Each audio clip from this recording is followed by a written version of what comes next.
Gonna go Serrano.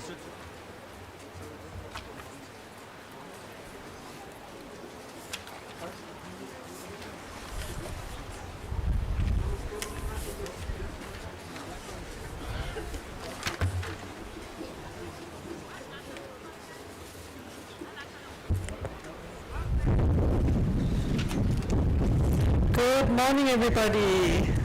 Good morning.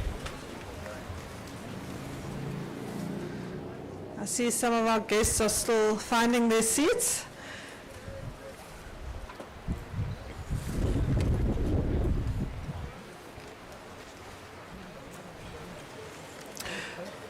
Right, good morning to all our valued guests today on the International World Rangers Day.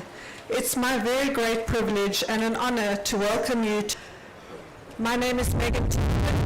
I am the park manager of Table Mountain National Park.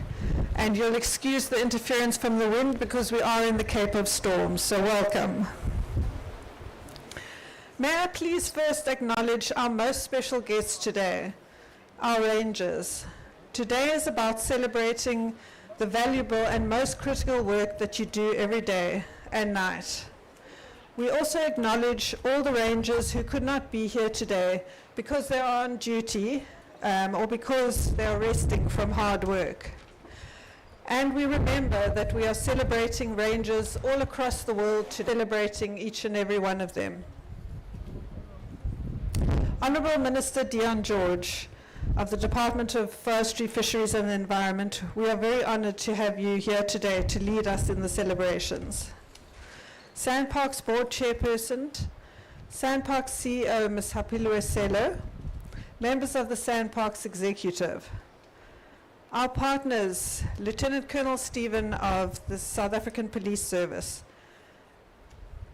Dr. Sarah Leonetto of from the People in Parks Committee, First Nations people, traditional healers, all the NGOs who work with us on a daily basis, our safety partners such as Camps Bay CID, and then members of the media. Celebrate Rangers who are the foot soldiers, the boots on the ground, and the first and last line of defense protecting the world's ecosystems from all the threats around them.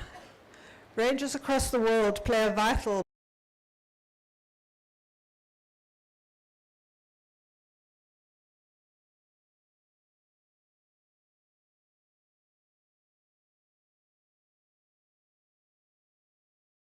celebrations.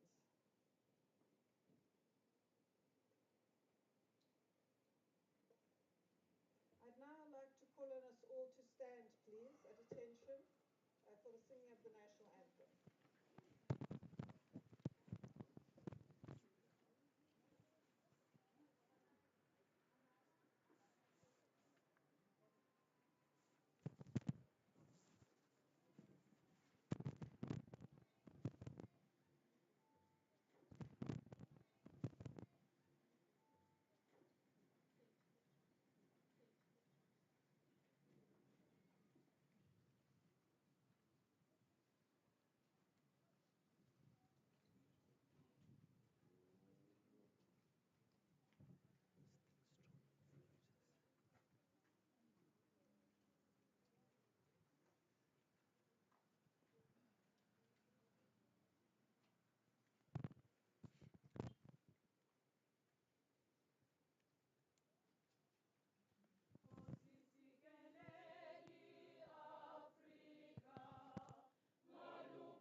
noted.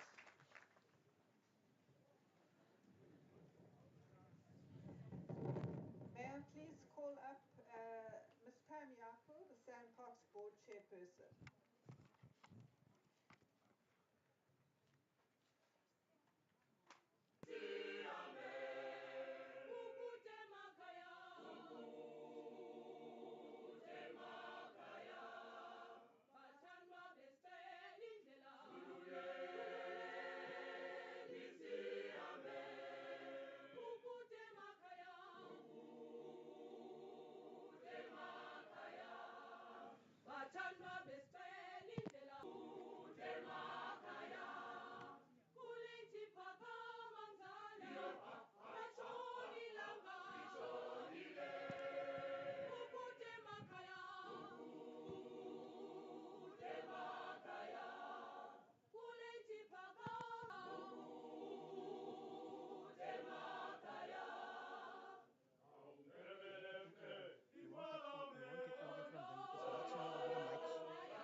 Thank you very much. Had I known that there was going to be a rendition like that, I would have come for practice. Indeed, Goloya Tamai and the conservation train, Yatamai, Yahamba. Thank you very much for such a befitting song. Program Director, Honorable Minister of Fisheries, Forestry, Fisheries and the Environment, Minister George. I stand on the protocol that has been recognized by the Program Director. Everyone that has been acknowledged, I also want to acknowledge them equally in the same way that the Program Director did. Allow me then on that day, World Rangers Day, we commemorate it not just as people that work in a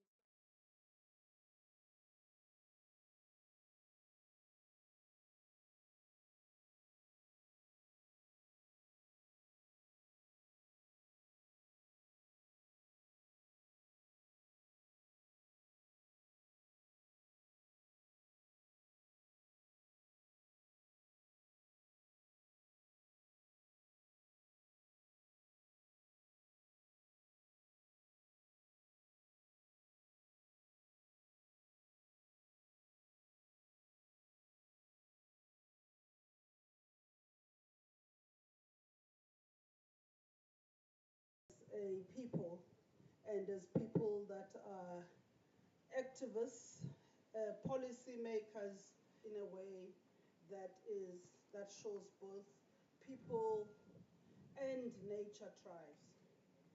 we celebrate this day also in line with the IUCN theme, which for this year, 2025, says Rangers Powering Transformative Conservation. This highlights the pertinent role that Rangers play in the front line of building a global movement for transformative conservation by combining, amongst others, traditional knowledge with modern technology to create positive change, whilst at the same time ensuring that this is not done in a vacuum. It's done with people. So as the program director had indicated in the beginning, Rangers today have become agents of change. They are the pioneers of championing people and nature. They play a pivotal role in ensuring inclusive conservation and that everybody feels that they belong and they have a role to play. In addition, they are at the coalface of curbing unsavory and criminal activities.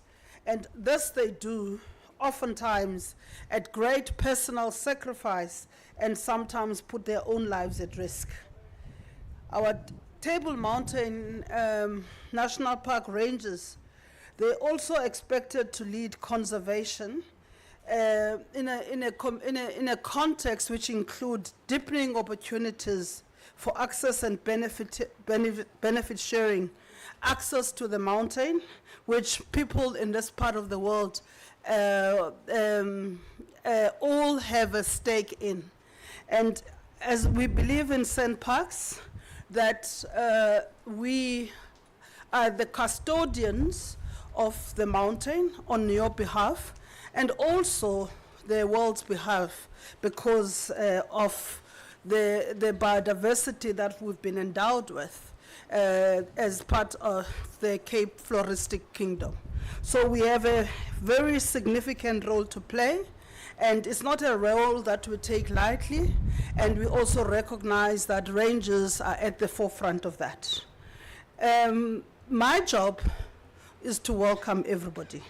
Sometimes people that are given a task to welcome then make the mistake of making a speech. So just to say, as I conclude, that this day is happening within a broader context of what we've been implementing as South African national parks, which is what we call Vision 2040, which is a vision and a task, ambitious, if I dare say, that we've set ourselves that by 2040, we want to see a little bit more harmony between what the aspirations of our communities are, the work of people in biodiversity and conservation, including other interests, whether those are community, economic, and of course technology plays a critical role. This we cannot do alone. We can only do it in partnership.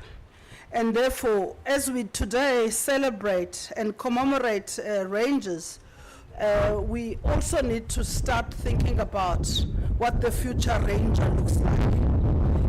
Program director spoke to some of the attributes of the future ranger, but we also need to be, if I may to add to that, they need to be steadfast in their resolve to educate, because some of us might not know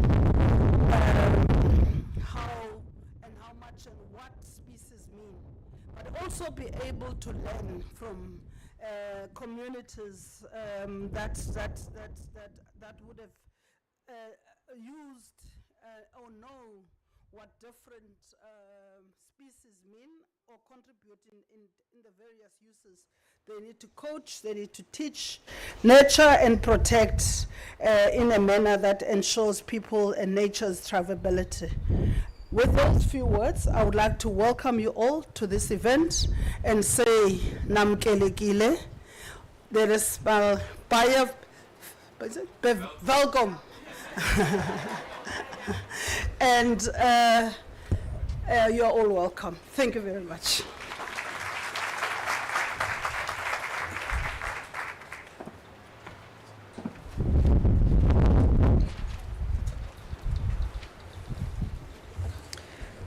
Thank you very much to our board chairperson for really setting the scene there and giving you a very warm welcome. Before we call up the next, the panel that's going to talk now, I just want to mention to everyone that the ablutions are in that parking lot over there and then down in the below parking lot if anybody needs to go there. Then I'd like to call up our, we're going to have a look now, a snapshot at today and tomorrow's Ranger, what it means to be a Ranger in the era of Vision 2040, to look at the myriad of roles that Rangers fulfill and unpack the theme of this year's World Rangers Day. So I'd like to call up our, which is our Section Ranger, Ms. Tamsin Jafta, our Ranger Sergeant, Mr. Peter Smith, Field Rangers Katlego Pos and Nosibulelo Magida.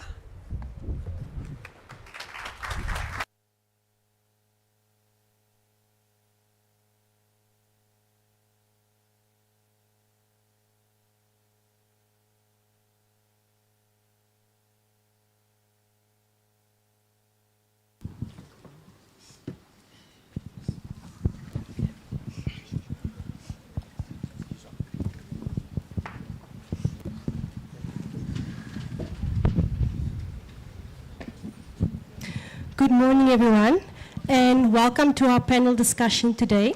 My name is Tamsin Jafta, and I've been working in conservation for the last 14 years. Next to me, we've got Mr. Katlego Pos, our younger ranger, and he's been also working in conservation for 7 years, the past 7 years, and then Nosibulelo Magita, and she's been working as a ranger for 5 years. So, Peter, let me start with you. Can you tell us a bit about how your job as a ranger has changed over the past years? I hope I won't be saying too much. At times I can talk a lot. So at first, when I started at Table Mountain National Park, the focus way back then was on law enforcement and visitors using the park and not how we manage visitors not to transgress our rules and regulations. So what happens over years, more and more people start, the reason for it was for recreation, for recreational activities, for religious ceremonies. And in doing that, we realized that we need to create awareness that why we need to conserve nature amongst users. And also to besides creating awareness, you also need to remind people that the way forward and what we need to do. Oh, sorry, I'm so lost in you're focusing on where I come from, where we are now as rangers, and the way moving forward and dealing with the public. And what rangers, as rangers, what we really expect from the public visitors is just the respect, this acknowledgement of boots on the ground and what we do, and we are passionate as rangers. So in essence, Peter, you were saying that in the past it was more geared towards law enforcement, and now we're moving to be more inclusive and interacting more with our public and communities. Exactly. And the focus was shifted from law enforcement more to interacting, awareness, what it is to conserve, how do we conserve. Yes, I fully agree with you. Nosi, I'd just like to ask you, you are a young ranger on Table Mountain National Park. So tell us a bit about what it means to you being a ranger here on this mountain. Good morning, everyone. Being a ranger in this, let me just, not in this specific park, but being a ranger, because we are all about rangers today. Being a ranger is a very important role, because not only do we serve the environment by protecting it, we also serve the people, ensuring that they benefit from everything that the park has to offer. While doing that, we are conserving nature and cultural heritage so that the future generations get to experience what we are experiencing today. So in order for us to conserve our resources and nature then, Peter, I'd just like to ask you, what are the challenges we face on Table Mountain National Park today? Look, we're facing a lot of challenges. We're facing with a growing population, communities. Look, this is an urban park, and we have communities on our edges, communities that rely on the park and our marine protected areas for their livelihood, to put food on the table, and also for their recreational, also for their cultural, how to live the cultural life, how to live the life in spaces, cultural spaces, and how they go about. Okay. So, in essence, you're saying that because of the urban expansion Yeah. and social and economical disparities. Disparities, yeah. Yes, that is a concern and a big challenge for For the challenge for the park. ranges. Good morning, everyone. Since I've been working in St. Parks for 7 years now, I've worked in Mountain Zebra, I've worked in Edo, and for me, at the moment, the challenge is the same. There's always that same challenge where people do not understand conservation. You go out, you go tell someone in town and ask him, what is conservation? The person won't be able to tell what do I do as a field ranger. So from my side, the most important thing that we need to do at the moment is raise awareness. We need to take the park, what we do in these boundaries, we need to take it out and take it to the local communities. Yes. We need to bring in local community leaders and youngsters to come and get an exposure on what we do as field rangers and what is conservation. Because to be honest, most of us, and especially from poor communities, they do not understand what is conservation and how important conservation is. But yeah, that's how we can tackle this challenge at the moment. Yeah. To add on what Kurt is saying right now, remember, now we are concentrating on doing environmental education from our perspective. So how about we go out into the communities, because there were people before we came. Before conservation, there were people living with these plants and animals. They were living sustainably and in harmony. So how about we go to the community leaders and learn from them how did they lived and how they managed, and then take that information, merge it with ours, and then take it to those communities that Kat is talking about that knows nothing about conservation. Because I myself, I learned about conservation in varsity. When I went to varsity 2016, I got this course. I didn't even know what I wanted to study. But I knew that I didn't want anything that had to do with the office. So I knew that as long as it's outside, I'm taking it. Then I learned, I got to love it. So now I'm here today. It's 5 years later. I started in Karoo. Armand and Tibar can tell you, they taught me everything that I know. And everyone that I came with, like I learned from, they can tell you how much of a hard worker I am. Because it's through learning. So if we take that same knowledge that we have, take it to them, then they will know what we are doing here. That is very good and well said, Nosibonelo.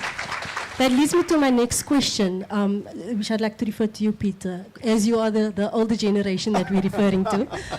So how important is skills transfer from experienced rangers to the younger ranger? Look, skills transfer to the younger ranger is very important. The lay of land, and we as older, I don't want to call older generation because I still feel young.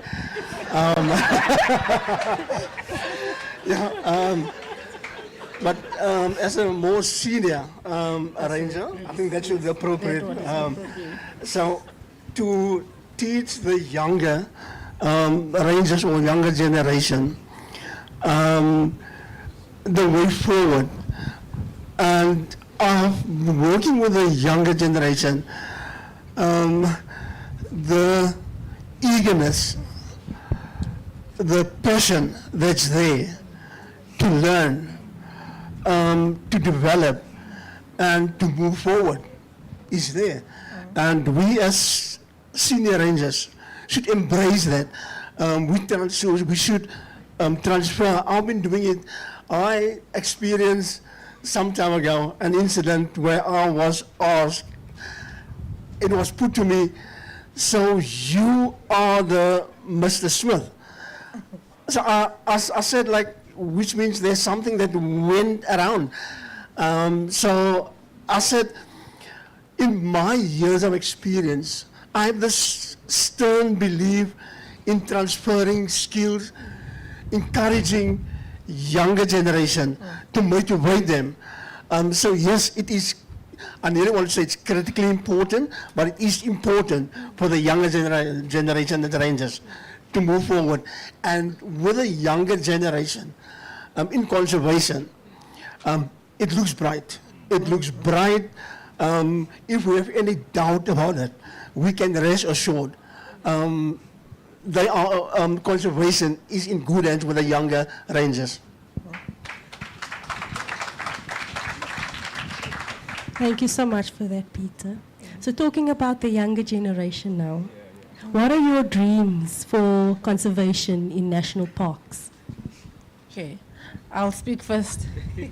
Okay, my dreams for the future of conservation would be merging the communities from the backgrounds that are poor and the privileged ones, and then bringing them to work with us rangers and the other stakeholders for the benefit of a sustainable environment. Because if we don't work together and this person is pulling on their side, then conservation, we're not doing anything. So I think bringing communities to us and they get to experience what we are doing on the field level, I think there would be an understanding and we'll be able to work in harmony together, and there would be no need for these fines, enforcement of laws, if we understand what conservation is about and how we go about into the future together with it. In adding to that, I've been sitting and thinking, and coming from a community where kids, previously disadvantaged kids, they don't know what nature or conservation is really about. They have never been into a park. They don't know what ecosystem is. So the onus is on us to go out there, to engage with these disadvantaged communities and kids, and find ways to accommodate them and bring them into the park. And that can only happen with initiative, with stakeholders, communities assisting, with management structures. Yeah, just to add to what Nosi and Ompit stated, from us, we need to start understanding the community that we conserving around. Because from my perspective, what I've noticed is that we do not really know what the nearby communities want or need. You understand? So we can move forward and at least introduce new techniques. We need to acknowledge that people who are coming from overseas, tourists, they really don't understand what's going on locally. They really don't understand the laws that we have and the regulation that we enforcing. You understand? So for me, my dream is to see myself as a ranger or as my colleagues, less law enforcement, less fighting, because we fight a lot in field. On the ground, we fight, guys. Dealing with people is not easy, especially on people who do not understand what we're doing. It's not very easy. So for me, in the near future, I would like to see a cohesion between conservation and community. And one more thing also, technology. We need to start utilizing technology and having more boots on the ground. This colony needs to be moving forward. This car needs to be moving forward. The car needs to be moving forward in conservation, guys. Yeah.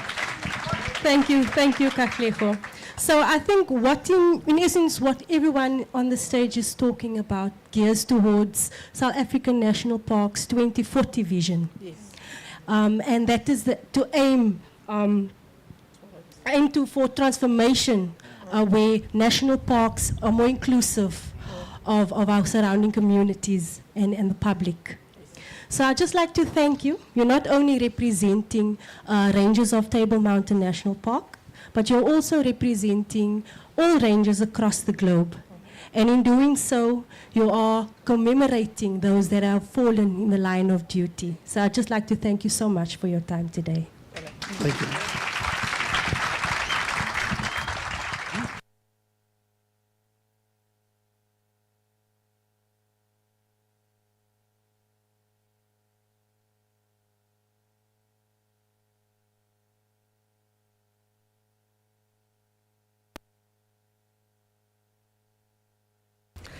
Thank you very much to our panelists. I know it wasn't easy for you to sit up here and talk to a whole crowd of people.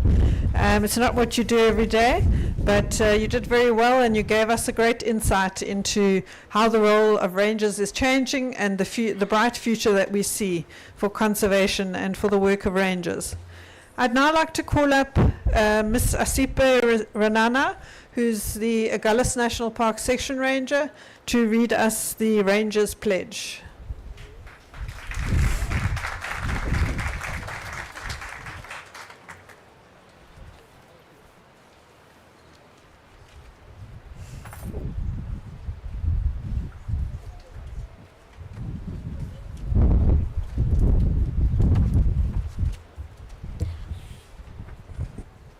Good morning, everyone. My name is Asipe Ranana, Section Ranger for the Western Section of Agulhas.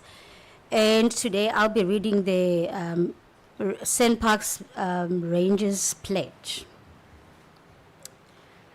Knowing the hazards of my chosen profession, I will always endeavor to uphold the prestige, honor, and high spirit of the ranger, of the core of the rangers. As a ranger, I am a soldier of conservation who strives at the cutting edge of protected area integrity management. I accept the fact that as a ranger, my country expects me to always act as a person with honor and integrity. I shall never fail my comrades, and I will always keep myself mentally alert, physically strong, and I'll always keep a high standard of morality. I will shoulder my 100% of my task. I will show the world that as a ranger, I am a specifically selected, disciplined, well-trained soldier for conservation. My courtesy to superiors, neatness of dress, and care of equipment shall set an example for others to follow. I will meet those who threaten the area integrity of our protected areas head on by following all legal procedures and establish codes of conduct. I will ensure my handling of threat is above a reproach. I will attend retraining session, and I will give it my all to ensure that I fight any threats with all at my disposal. Giving up does not exist in a Rangers vocabulary, and I will never leave my organization in the leash.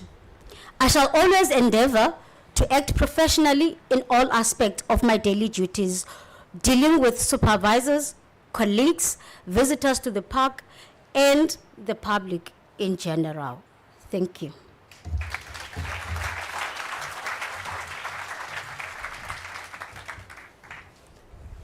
Thank you very much. I'll now call up Ms. Simamkele Tucheni, who will read us the Rangers Honour Roll.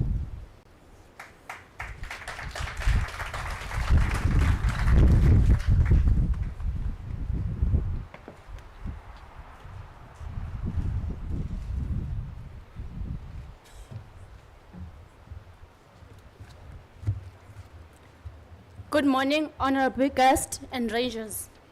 My name is Mamgele Tucheni. I'm a SIM operator. The rangers from 41 countries named on this 2025 Roll of Honor are those who lost their lives in the 12th month between 1st June 2024 and 31st May 2025, as verified by the International Ranger Federation. Therefore, the actual number of rangers who have died in the line of duty is likely to be much higher. However, in acknowledging these 175 names, we also recognize those unknown rangers who have paid the ultimate sacrifice defending the world protected areas.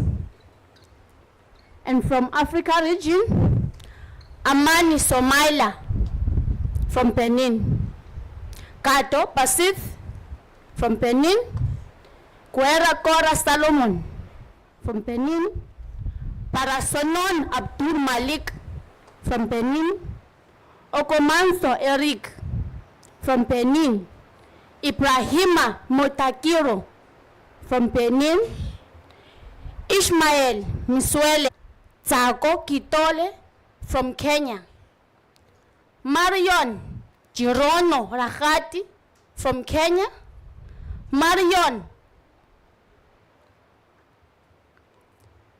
There's also an unnamed inspector from Kenya, unnamed corporal from Kenya. Joseph Lokimati Lokutu from Kenya, unnamed KWS Ranger from Kenya. Thomas Chipakera from Kenya.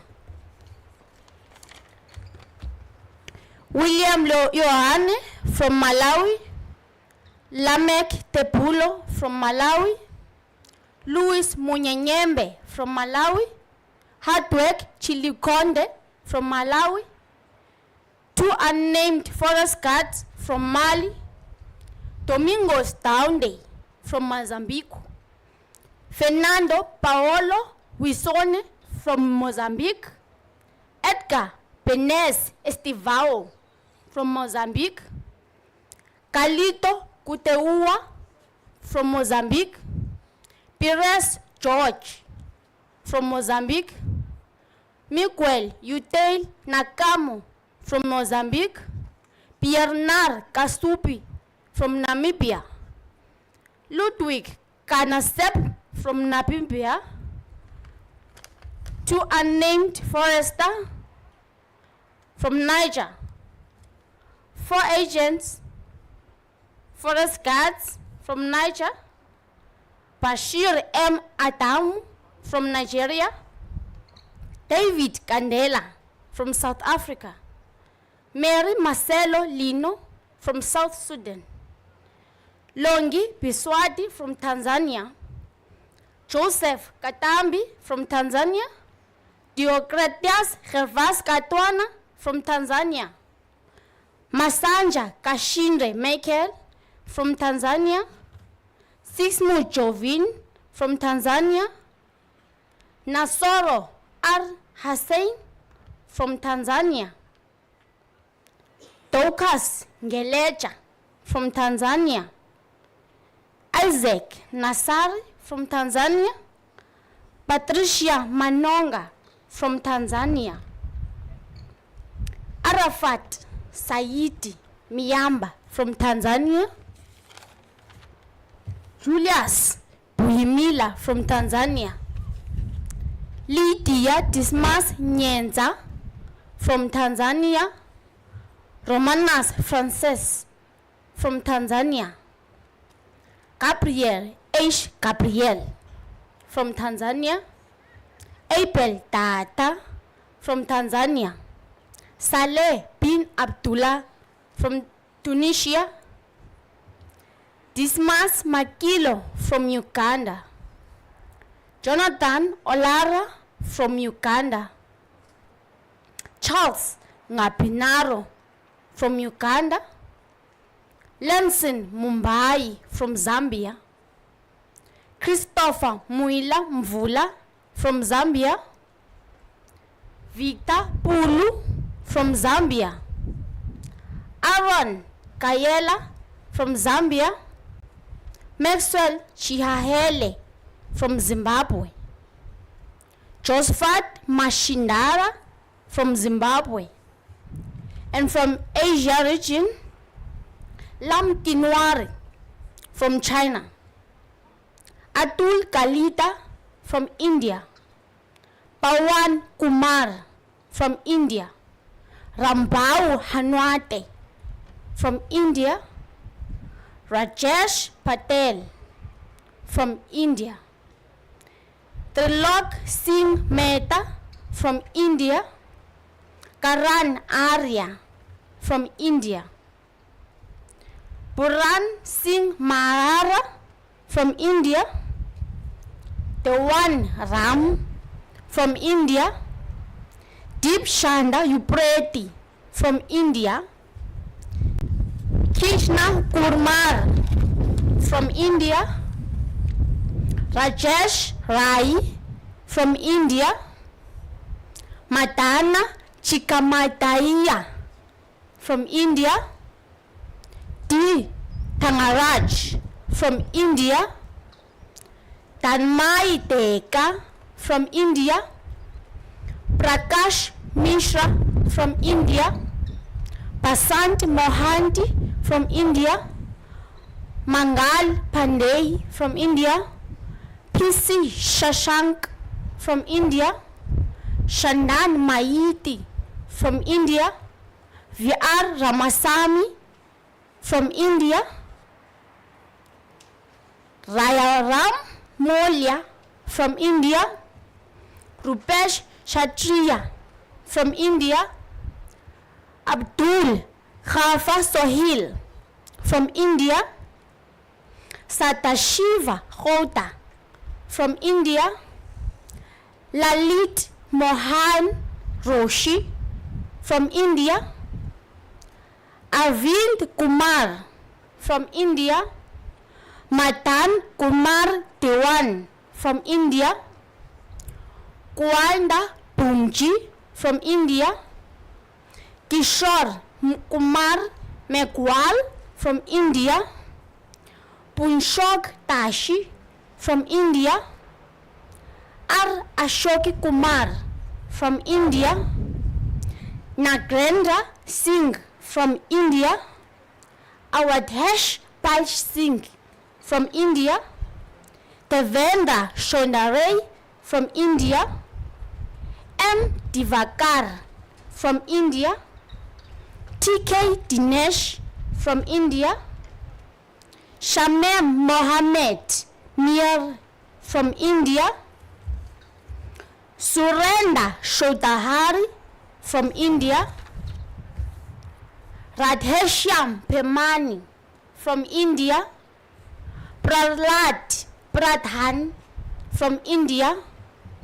Kundan Singh from India, Prashant Kumar from India, Kalam Singh Markam from India, Devbali Vitoba Porka from India, Jesong Engti from India, Zeherul Islam from India, Haryato from Indonesia, Rizal from Indonesia, Serasi from Indonesia, Hamid Fala from Iran, Mustafa Abdul from Pakistan, Tal Amand Khan from Pakistan, Ghulam Mustafa from Pakistan, Hafiz Jamil Amt from Pakistan,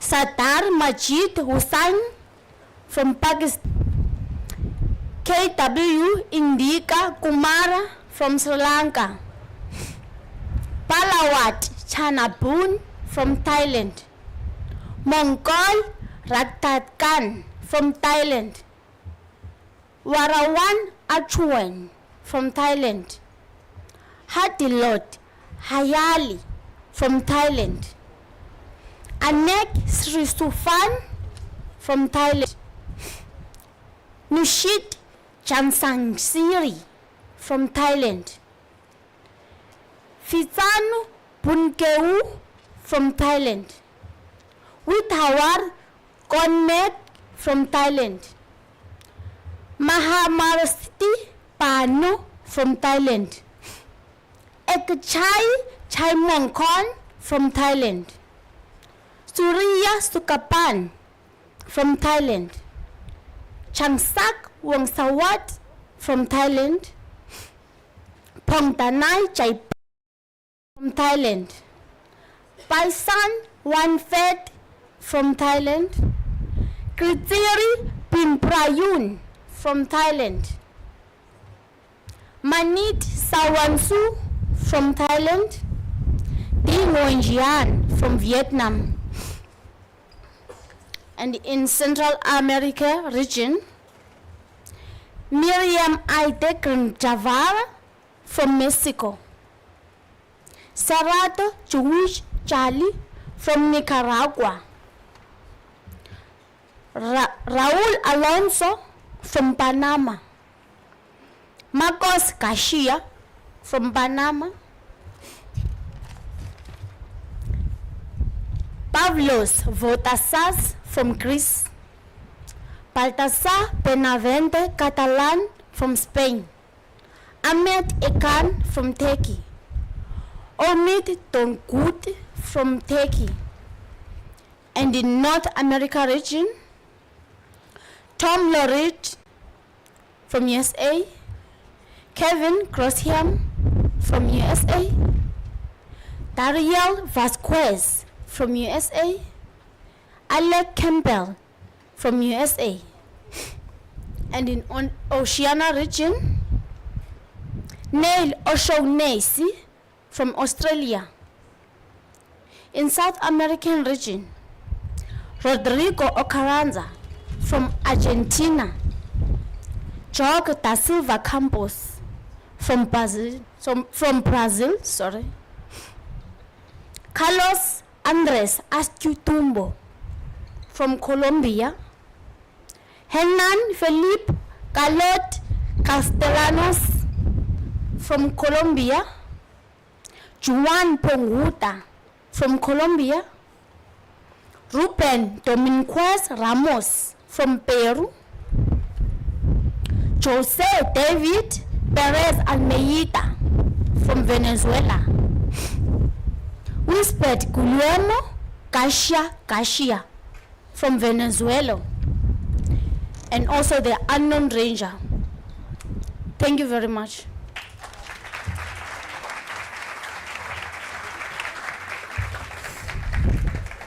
Thank you, Simamkele.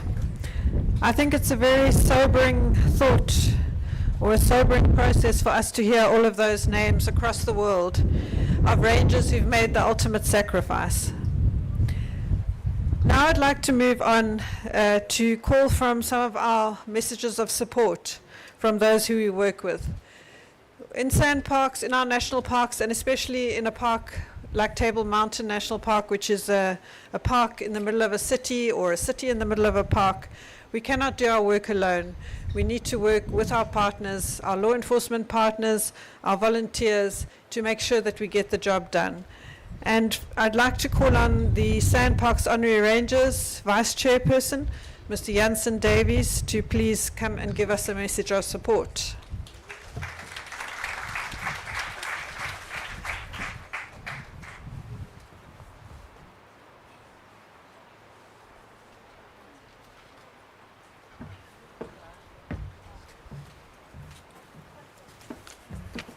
Program Director, the Honourable Dr. Dion George, Minister of Fisheries, Forests and Environment. I wish it was the other way around, but there we have it.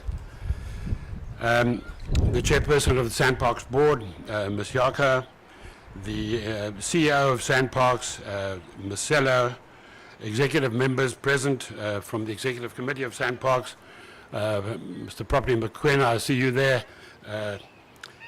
The British High Commission, Dr. Leonetto, the Poacher's Moon producer, MQ Ngubani, Alderman Smith from the Mayoral Committee of the City of Cape Town,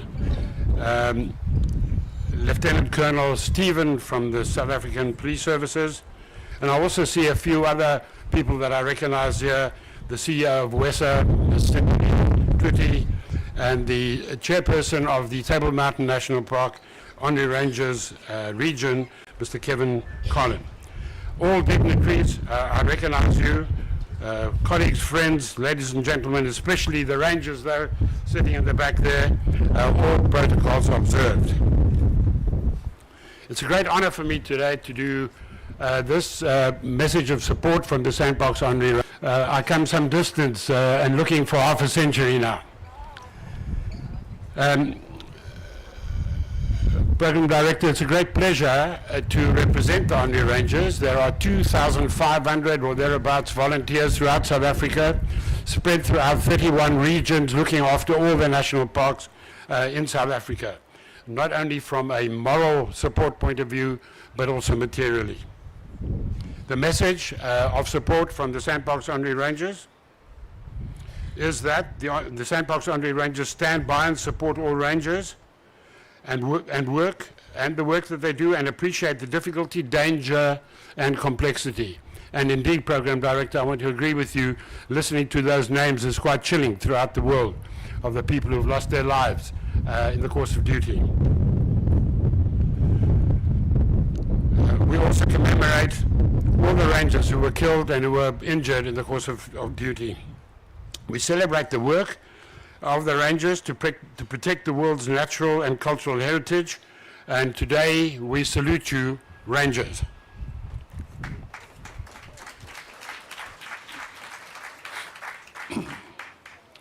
The Sandparks Honorary Rangers not only supports in every moral way we can, but also we try and be useful to Sandparks as an organization in all the national parks. During the last year, the total support from the Sandparks Honorary Rangers was in the region of 106 million rand. That includes assets of around about 15 million rand that was donated, and of course duties that were carried out in all the national parks. But it's not only let me tell you something about how this is done. This is done through various national projects. An example is the very important Project Embrace national project, where honorary rangers, qualified people, come and do counseling with rangers and with ranger families and so on, trauma counseling and various other psychological and spiritual counseling. The Canine Project Watchdog, the dogs that you'll see in most of the sandparks come directly from the Honorary Rangers. They sponsor them, they buy them, they get the food for them, they get the training done of the handlers and the like. Conservation Services National Project, a project that specifically looks after rangers, this year will donate more than 6 million rands worth of equipment. Ladies and gentlemen, in the Table Mountain National Park, it's very interesting to see how the local region supports the local park with training in particular. This year alone, the SEAM rangers that you'll see marching later on were increased from 16 to 40, partly as a result of the training that was facilitated and funded by the Sandbox Honorary Rangers and the Table Mountain Fund. We also, this year, the local region will be sponsoring 4 field rangers going to the South African Wildlife College in Hoedspruit to get full academic training there. There's also skippers, radio competency, swim training, and of course ranger equipment from boots to bicycles. I really want to take this opportunity of a special message to all the rangers. And that has to do with enthusiasm, and that has to do, and I want to use a quotation from Walter Chrysler, who said that the real secret of success is enthusiasm. You can do anything if you have enthusiasm. Enthusiasm is the yeast that makes your hopes rise to the stars. Enthusiasm is the sparkle in your eye. It is the swing in your gait, and it is the grip of your hand. The irresistible surge of your will and your energy to execute your ideas. Enthusiasts are fighters. They have fortitude. They have staying qualities. Enthusiasm is the bottom of all progress, and with it there is accomplishment.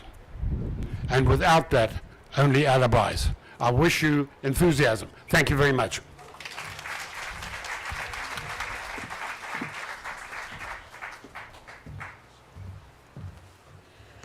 I'd now like to call on Lieutenant Colonel Stephen from the South African Police Service to give us his message of support.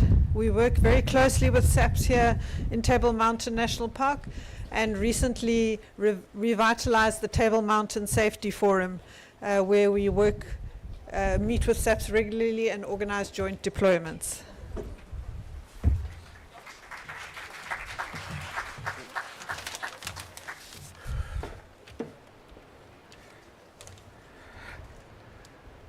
Good morning to all.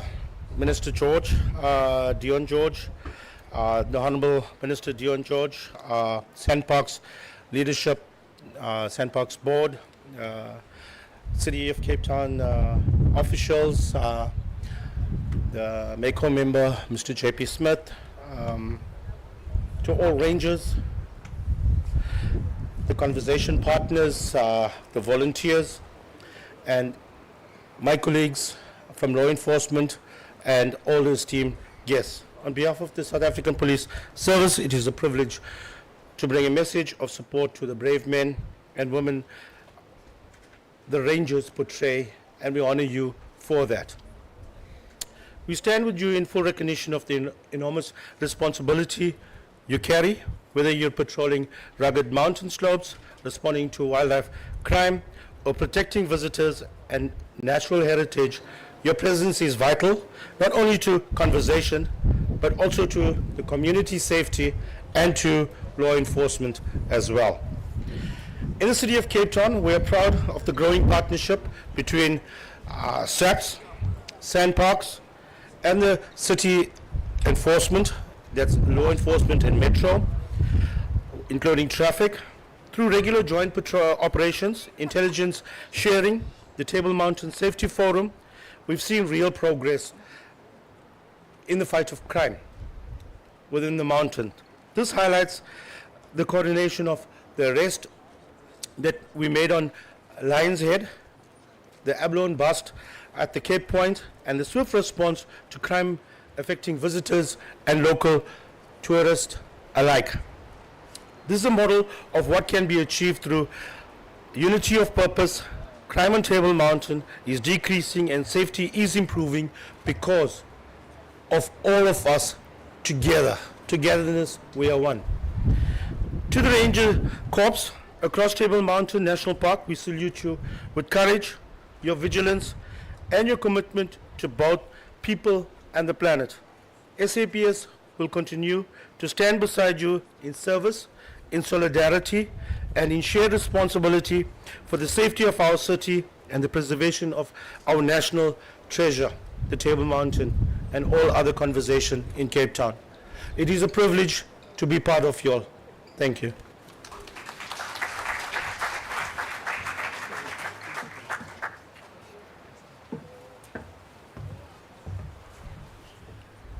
Thank you, Lieutenant Colonel. I'd now like to call on Alderman J.P. Smith of the Mayoral Committee, Member for Safety and Security from the City of Cape Town, to give us his message of support.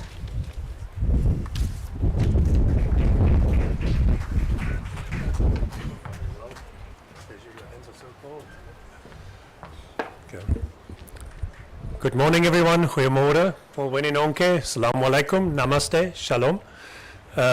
Minister George, all the other dignitaries, senior Sandparks management, SAPS, all the rangers, all the other guests, media. It gives me some joy to be here this morning, an important day. The heavy lifting is very much done in Sandparks by the rangers. They are valuable partners to the City of Cape Town, and it is great that we have an opportunity to celebrate them and pause for a moment to show appreciation for the work they do today.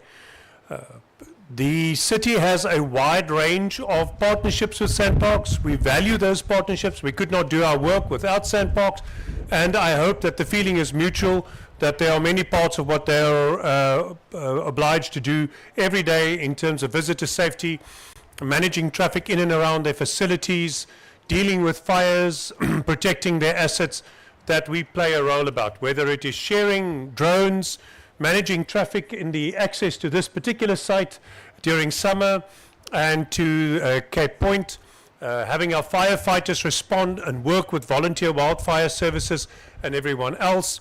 There are so many areas where our work overlaps and where we are a valuable support to each other.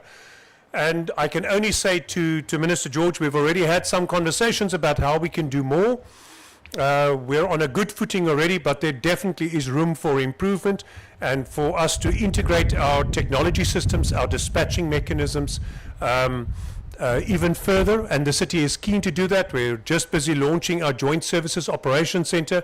There is another opportunity for embedding and building in Sandparks into that equation, and we wish Sandparks all the strength and to the Rangers safety and the knowledge that if there's anything that you need from our side, that we're always willing to help, be it with training or resources or otherwise.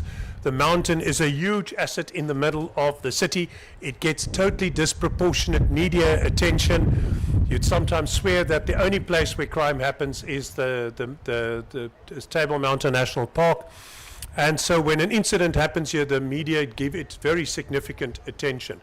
And it paints a picture of our city as a whole and affects those valuable 250,000 plus jobs that depend on the tourism industry, and in turn the events and film industries that all are very synergistic with each other. So we must do what we can to make this space as safe as possible, and that means a combination of excellent boots on the ground, committed, trained people, the best possible resources, and I really do love your dogs, and the investment in those dogs, the best possible equipment, and the partnerships that make it all possible. Thank you and good luck.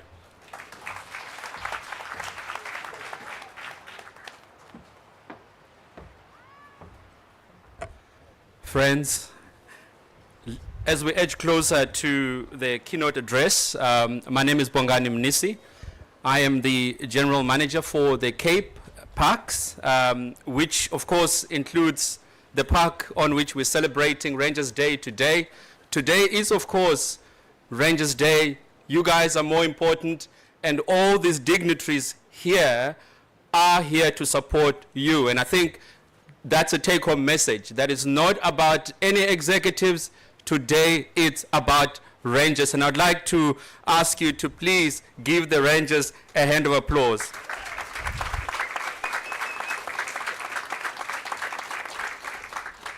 And of course, as we proceed, I observe the, all the protocol as the program director, Megan Taplin, whom I work with here in this park. Of course, honoring Minister Dion George, and of course, our chairperson and the executives. I just want to call the Mr. Kanyiso Takori. This is a young ranger who crafted a poem. So this inspirational poem, he's done it originally. Kanyiso, if you may please come forward and give you the platform to give us that poem. Let's give him a hand as he come up.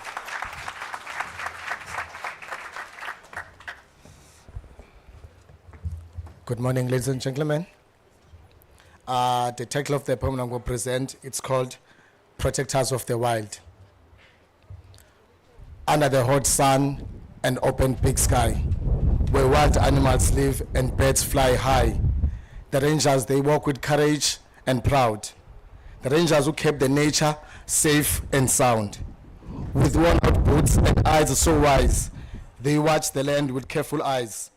For every tree and track on the ground, they made sure the land stays safe and sound. Some lost their lives doing what was right, caught in danger and out of sight. We say their name with love and pride. Their brave spirit still walk beside us. Many still wake with rising sun, but their work of protection is never done. They walk the paths, they stand so tall, fighting to protect all animals, big and small. To those who died, we thank you so much. Your love for nature continues to grow. As we wear our Kutu patch, we wear our Kutu patch with love and pride. As our Kutu patch shines, your everlasting names shines with it. To those serving every day, we honor you in every way. So let the wild remember your name and shine forever with your flame. Thank you so much.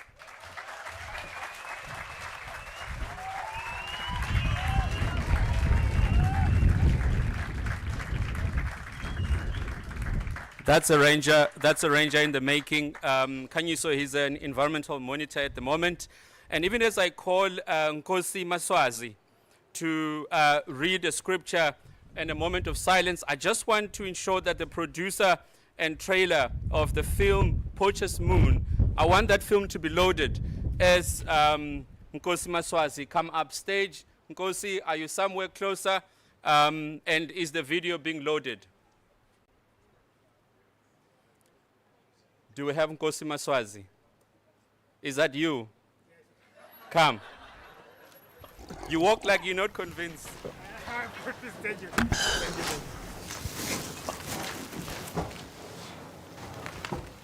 Not in case the rhino sits on your mates. How can I help you in the bush? You know that, right? Evening patrols in 30. Come with us. See how we work. It might surprise you. Sure.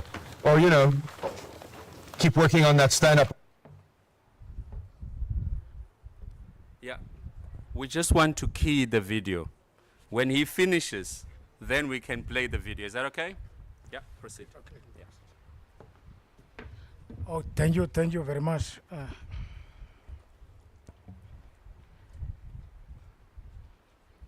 My job is very easy. I'm going to read the scripture. The reading for the day is in the book of 2 Samuel, chapter 1, verse 25. This verse says, "How the mighty have fallen in battle." In another version, it says, "Hayi ukuwa kwamagorha emfazweni."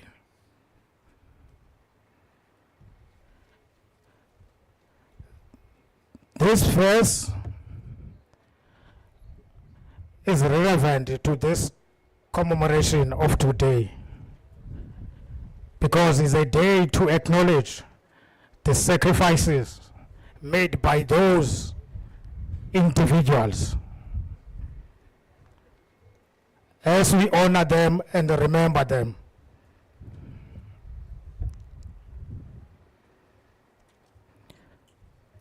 Those field rangers who have died while protecting natural resources and cultural heritage.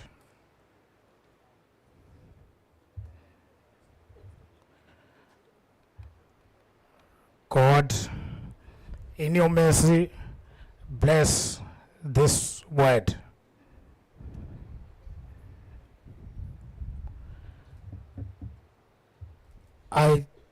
Now we're going to move to the moment of a silence. Can we please stand up?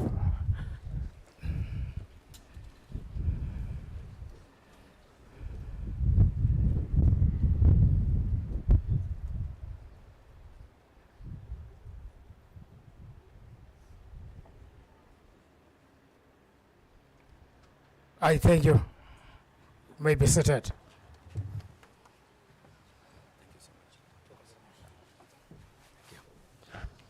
Thank you, Nkosi. And I call Mkondisi Ngubane, if you are here, just to introduce this video. Mkondisi, even as he walks, just make sure that the video is already on the screen, ready to be played after the introductions. Mr. MQ, let's give him a hand as he comes up. Well done, man. Good morning, good afternoon, all of you, Minister, all protocol observed. On behalf of Tom Datno, who's my partner in this production, the writer, director, and lead actor of Poacher's Moon, who couldn't be here today, unfortunately, I'd like to express his gratitude for being part of this important event. Tom, a Brit with South African roots, also asked me to read this with an English accent, but I kindly denied. Tom writes, I speak not only for myself, but for the entire Poacher's Moon team when I say how deeply honored we are to be part of such a prestigious event. The work Rangers do dearly, and I want to repeat that, the work Rangers do daily is critical, challenging, and often dangerous.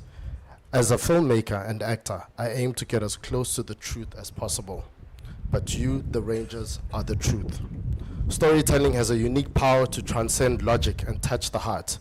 Though it might seem lofty, my experience proves that art, whether through film, music, or literature, can change our perspectives and prompt action. With Poacher's Moon, my goal is simple: to spark an emotional response that leads to a real change in the support of those working on the ground, and to honor the incredible conservation efforts of people like yourselves, the Rangers. My greatest hope is that we've represented your work with the authenticity it truly deserves. That's Tom's portion. On my side, as Mkondisi Ngubane, one of the executive producers for this film, I'd firstly like to acknowledge and honor you, the Rangers, for all the hard work that you do. I also extend my gratitude to Minister George for the invitation. Thank you, Minister. Along with Advocate Mitchell, Dr. Sarah, Chelsea, Wilkin, and everyone who has walked this pathway with us. Making a self-funded film in this country is extremely, extremely tough, but there are many that have supported us. Our journey to producing a film of this magnitude would not have been possible without the passion and zeal of our South African crew and brands such as Panavision, Legends, Post-Production, Final Fade, Cine Connect, Neil Solomon, Desiree Magraf, Avatar, Department of Sports, Arts and Culture in the Northern Cape, Department of Economic Development and Tourism in the Northern Cape, NARA, St. Francis, and a special thank you to Isuzu, who takes care of us, and I see they also support and supply some of the vehicles here. I will always be in awe of our amazing and world-class cast who fully embrace this narrative, your narrative and world. As I stand before you showcasing a 10-minute segment of the film, I would like all of us to know that using films to tell stories of hope, stories such as this, is our goal and mission. And we continue to embrace such opportunities. Together, we can positively impact lives through our passion, both yours and ours. I honor you this morning.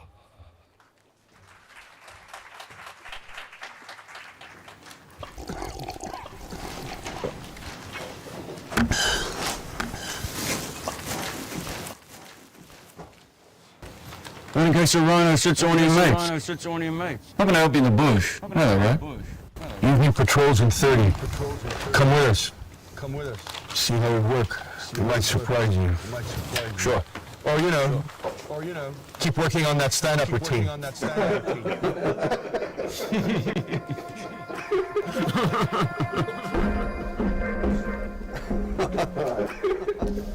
Okay, who's got Southgate perimeter?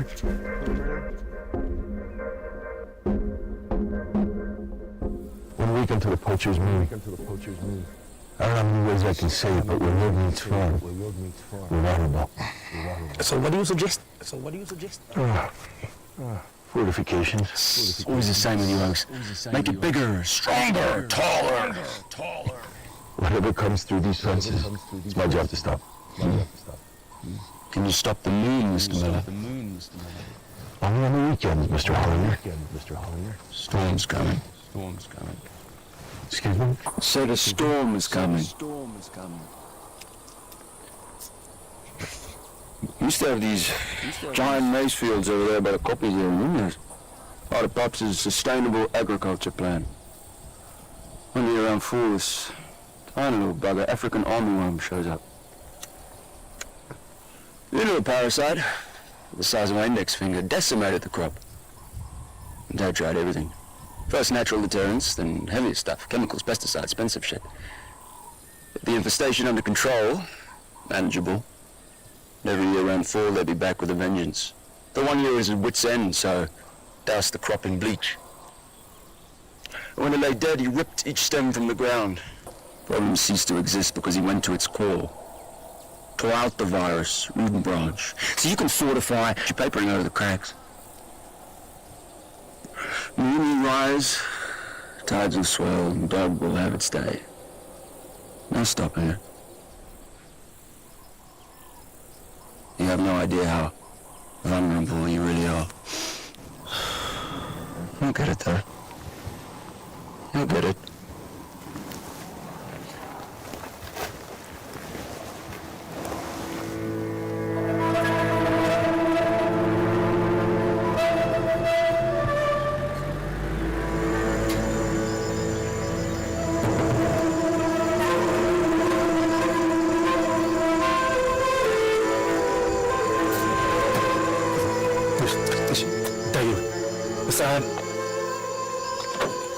All right, yeah, sure. It's us. Something. See you.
That was her name, Madonna.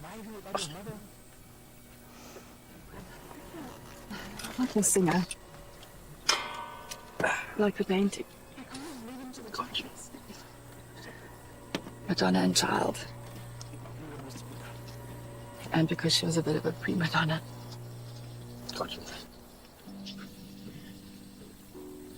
Bullseye. Straight behind the shoulder, through the heart. Alice's. And not share the same ease. Got the trophy they were after. Really? And that little one. Let's go. Yeah.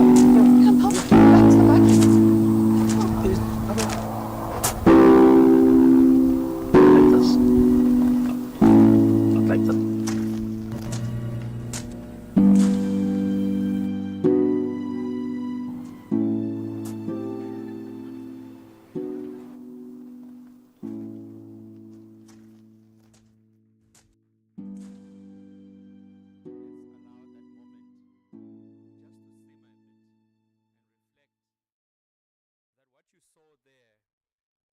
back to the back. Like this. Of moments that rangers face out there when they have to defend wildlife. And I would like to just give that a moment of silence just to reflect what a ranger's work in the field looks like.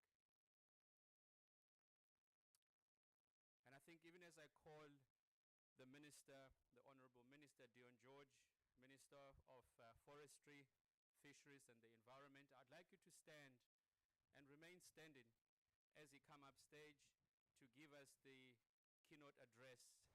Minister Dion George, let us stand as he come up stage. Let's give him a hand of applause as well. Then you can ask him to stand. Just thank you very much.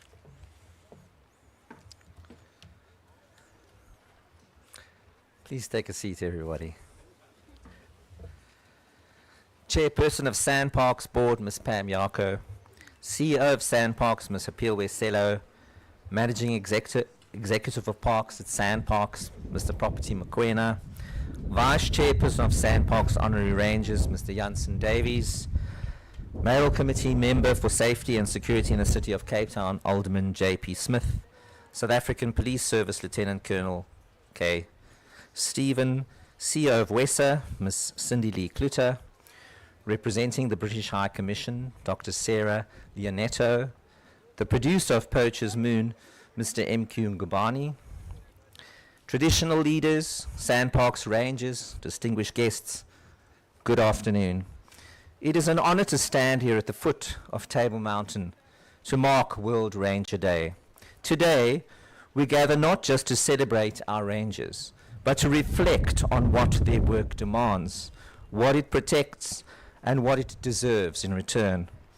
We are here because rangers protect the most sacred of treasures, the natural heritage of our country, and the living ecosystems upon which our future depends. Rangers do not just have a job, they have a calling. They stand on the front line of climate resilience, economic survival, and environmental security. But this calling comes at a price. South Africa is one of the most biodiverse countries on earth. From fynbos to forests, from coastlines to highlands, we are custodians of life that cannot be replaced. Yet the very people safeguarding these treasures are often outnumbered, outgunned, and overlooked. Let me say this clearly. Our rangers are fighting a war. They're not just patrolling trails or maintaining boundaries. They are confronting criminal syndicates that smuggle our abalone, traffic our fauna, strip our flora, and steal from future generations.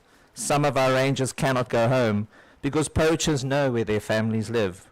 Others face threats, both verbal and physical, bribes disguised as favors, or retaliation from crime networks when they do their jobs too well. This is not a patrol, it is a battlefield, and we must treat it as such. The mental strength, discipline, and moral courage it takes to stand between nature and its destroyers is something we must never take for granted. We often speak of rangers as guardians of nature, and they are. But we must also remember they carry trauma, sacrifice, safety, and comfort, and deserve every tool, every protection, and every policy in their favor. Today, I want to be honest about what we have done and where we must do better. Let me start with safety on Table Mountain. Hikers and residents have raised real concerns about crime in Table Mountain National Park. Reports of attacks, theft, and intimidation have surfaced in what should be a safe and welcoming public space. Let me be clear, public safety matters. The safety of visitors, communities, and rangers within this park is not negotiable. We cannot ignore these concerns or pretend the problem lies elsewhere. As Minister, I will ensure Sandparks acts with urgency. We must also recognize the broader context. Table Mountain National Park is not fenced. It is an open access space, part of a city with deep social and economic divides. The safety issues here reflect the wider crime problems in Cape Town and across South Africa. Robberies peaked at 133 cases in 2023, but fell to 57 in 2024 and 47 in early 2025. Theft followed similar patterns, with spikes in late 2023 and early 2025. These facts show that while the risk is real, efforts to manage crime in the park are progressing. I've met with enforcement partners, I've asked tough questions, and instructed Sandparks to intensify safety efforts in the park. This includes visible patrols, increased presence, and meaningful community engagement. Sandparks has increased its conservation staff by 43% over 2 years, raising the numbers of rangers in the park to 111. The Sea, Air, and Mountain Special Operations Ranger Unit has grown from 18 to 40 rangers since 2021. In the last year, this unit carried out 670 strategic patrols on land, 58 joint patrols with the city, police and community groups, and 71 rapid responses to safety incidents. They conducted 105 marine patrols. These efforts led to 5 arrests on land and 7 at sea, including in December 2023 arrest of a suspect linked to a dozen armed robberies in the park. But enforcement alone is not enough. We need cooperation across all levels of government, support from community, intelligence-led policing, and unified drive to reclaim public spaces. This park and every sand park belongs to all South Africans. It must feel that way. Now let me turn to the theft of our natural resources.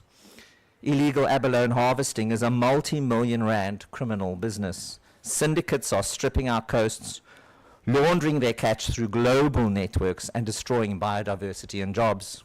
Just this week, I joined Marine Enforcement Unit on patrol near Robben Island. We intercepted a poaching vessel, its crew fleeing into dangerous waters, abandoning their boat in haste. The vessel was seized, but one victory barely dents the scale of the war. Abalone has been stolen at an industrial scale, driven by powerful global syndicates. This is not petty crime. It is economic sabotage. It steals from our oceans. It destroys local jobs, and it puts rangers and law enforcement at risk. Abalone is not the only resource under attack. Fauna and flora in Table Mountain National Park are stolen, sold, and smuggled. Threatened species and protected plants alike are being taken in alarming numbers. Sandparks is stepping up to meet this threat. Ranger deployment plans have been revised, safety protocols have been tightened, strategic partnerships are being strengthened. But we must also confront the scale and sophistication of the environmental crimes we face.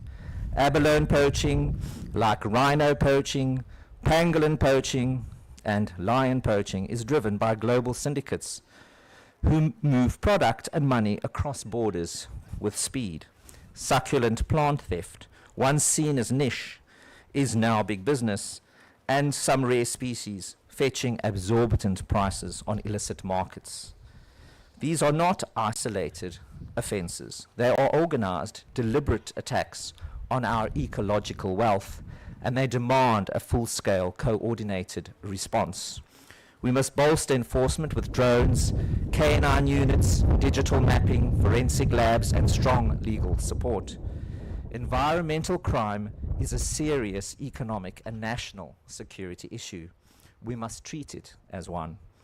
Across the country, the situation is grim. Between January and June 2025, there were 14 lion poaching incidents involving snaring and poisoning. Pangolins have been seized in several provinces alive and as skins. Vulture poisoning killed hundreds in Kruger National Park, sometimes alongside crocodiles. Elephant tusks and rhino horn continue to be stolen. So far this year, 40 suspects have been arrested for crimes against priority species, with many cases registered and evidence seized. Our rangers give their all, but they need our support. Earlier this year, I had the privilege of joining a ranger training course in the Southern African Wildlife College in the Kruger National Park.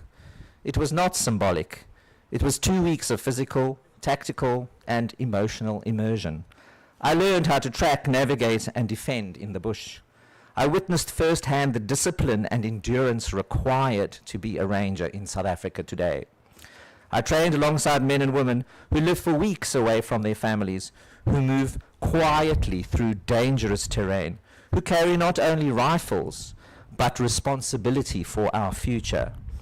I gained a profound respect, not just for what rangers do, but for who they are. This experience changed me, and it reinforced with absolute clarity that these professionals deserve more than medals. They deserve a system that backs them. I would also like to acknowledge today's screening of Poacher's Moon. The full moon makes rhinos easy targets.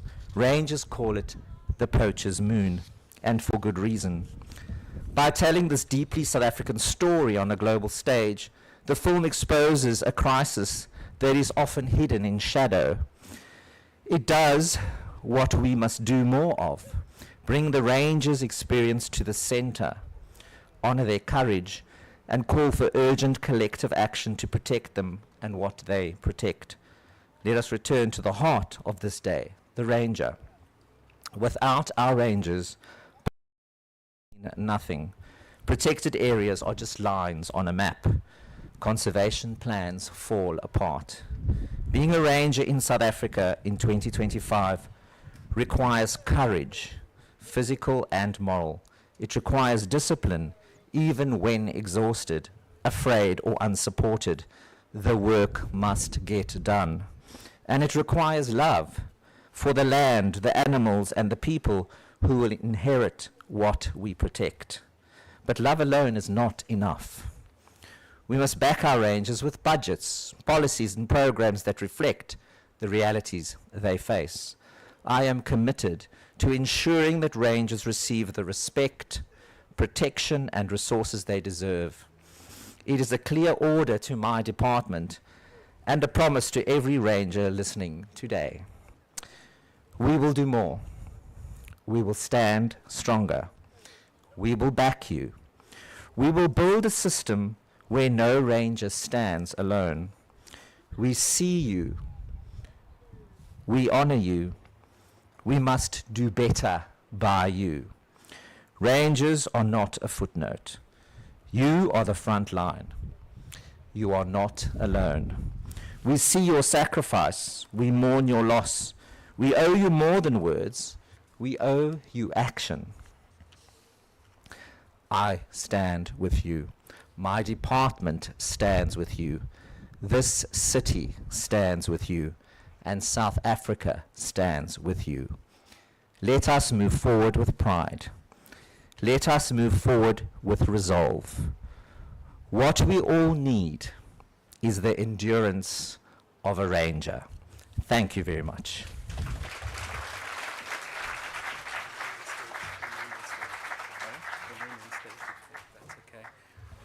Let's give the Minister another hand of applause.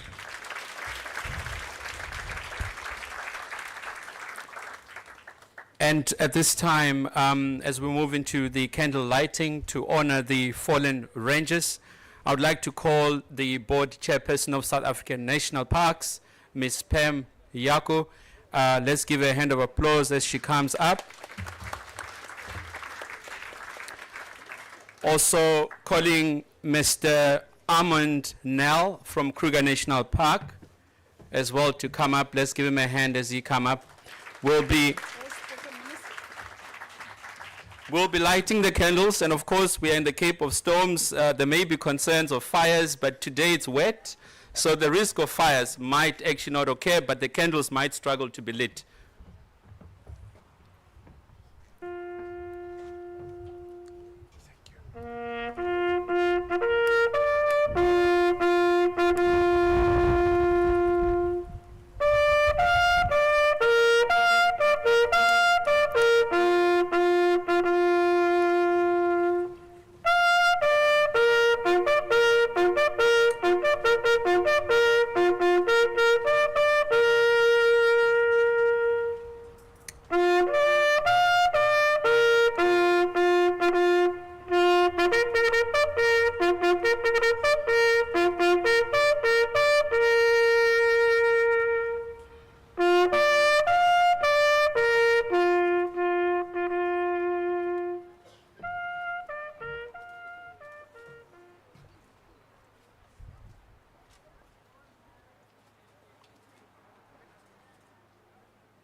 Thank you so much, Minister Dion George, Ms. Pam Yako, and Mr. Armand Nell.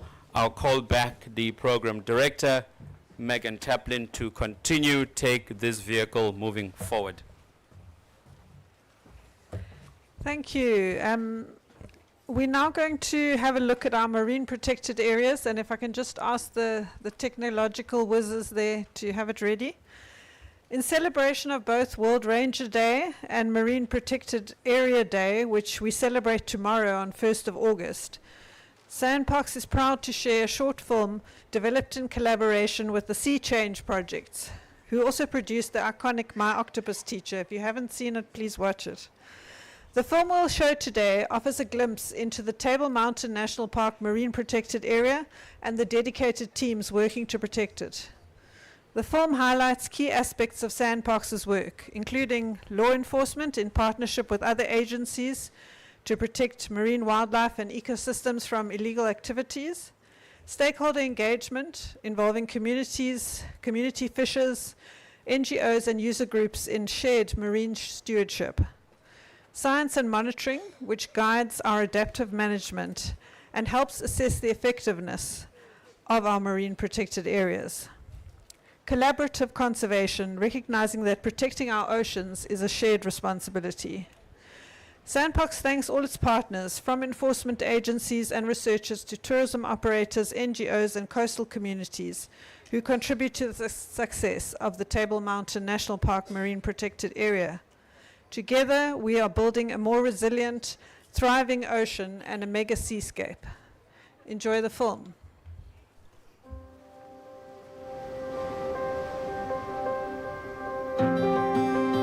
Cape Town is famous for its beautiful coastline, much of which is a marine protected area, starting from Woolly Point in the city and coming through all the way around Cape Point towards Muizenberg.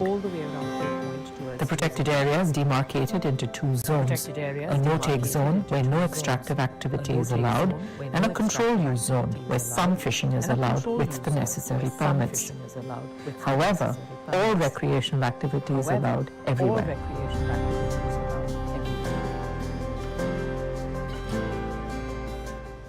Table Mountain National Park is a really unique national park in that it's got a terrestrial area on the Cape Peninsula, and then it's got the marine protected area surrounding the peninsula, and in between that is a whole city of people as well as many communities that live.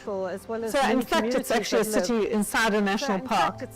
We have a few gates where people need to pay to go in, but the majority of the park is unfenced and people can enter the park at thousands of different places. Just as in the marine area they can enter from any direction, and that makes it very difficult to manage. You know, we've got 900 kilometers worth of trails in the park. People come in all times of the day and night, and we can't manage them all. So it's again about awareness creation, letting people understand that they're in a protected area and they need to abide by the rules and regulations in order to conserve the nature that they're enjoying. We have our rangers who are patrolling and looking after the conservation side of things. They need to check that anybody who's using the marine resources is doing so sustainably, that they have the correct permits and that they're taking out the right species and right sizes and those kind of things. And then we also have our special operations team who focuses specifically on environmental crimes, where you have, you know, the black market operating, and you have the organized crime syndicates that are coming and taking out species like abalone. What we've been doing basically is we do vehicle, vessel and foot patrols. We've got a coastline of 137 kilometers and the water area is plus minus 1,000 square kilometers of sea. So on a daily basis we'll put people out on foot patrol or on vehicle patrol to check maybe anglers on the coastline. If we have vessels on the slipways, then we will send out a vessel patrol to go and check the vessels. We also recently got Robben Island MPA, which is another 680 square kilometers of sea with the Table Mountain National Park Marine Protected Area. We do make use of other resources like other stakeholders, City of Cape Town, DFFE, so that will help a lot. And then we also have the honorary rangers that are trying to get funders to assist us with technology concerns, especially at night with night vision and that kind of things. We can search, confiscate, arrest, we can do all those things. The only thing is that when we do something like that, we need to go to the nearest police station where the incident actually took place. While rangers take care of the actual physical protection of the marine areas, long-term conservation of these spaces is not viable without the support of local communities and stakeholders. As a socio-economic transformation officer, part of our role within the MPA is that we conduct environmental education and awareness.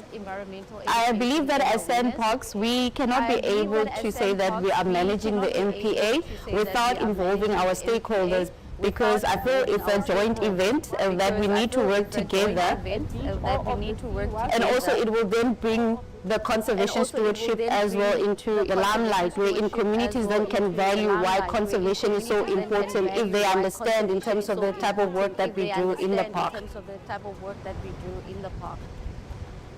So we have a program which we call it our bus program, and through this bus program, Table Mountain has a 60-seater bus, wherein either be it through the communities approaching us and wanting for us to do an environmental activity or program with them, or we go into the communities and we bring them into the park. So you find that we have them come into the park, they go to Boulder's Penguin Colony, they also go to Cape Point, wherein for some of the community members you find that both youth as well as older ones, it's actually their first time seeing a live penguin. So you can just imagine the impact that such programs have.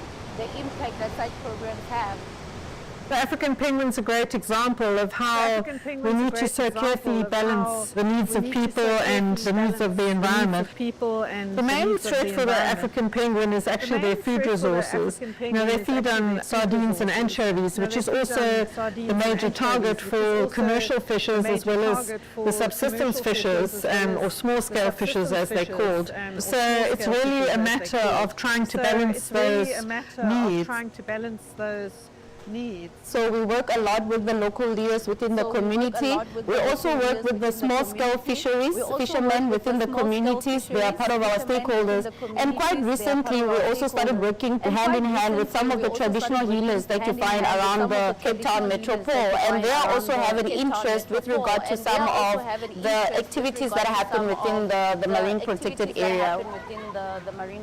Youth as well is one of those components that we are also trying to engage, so that they can be part of the solutions when we speak about challenges that we are facing.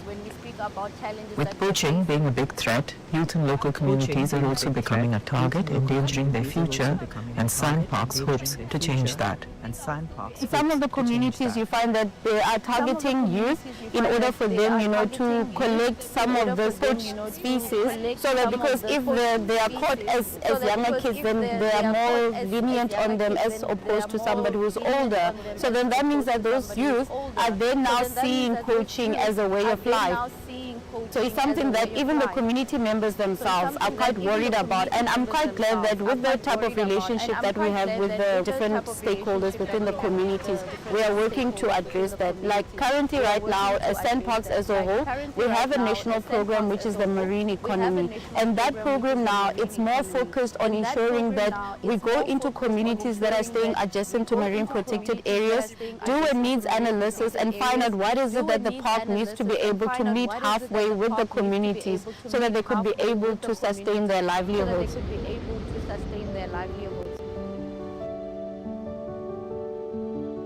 Another favorite one is Sandparks Week, wherein we allow communities to enter the park for free every year in September. For me, I've seen that it's had a huge impact, because now you see that people not only now require our services, but they're bringing in their families, they're bringing in their own vehicles, so they can have a chance to go and visit the protected areas such as your Cape Point. So that has had a big impact, and I see that it's something that needs to be continuous, because I still feel that although we've had this big impact, there's still more reach that we can do.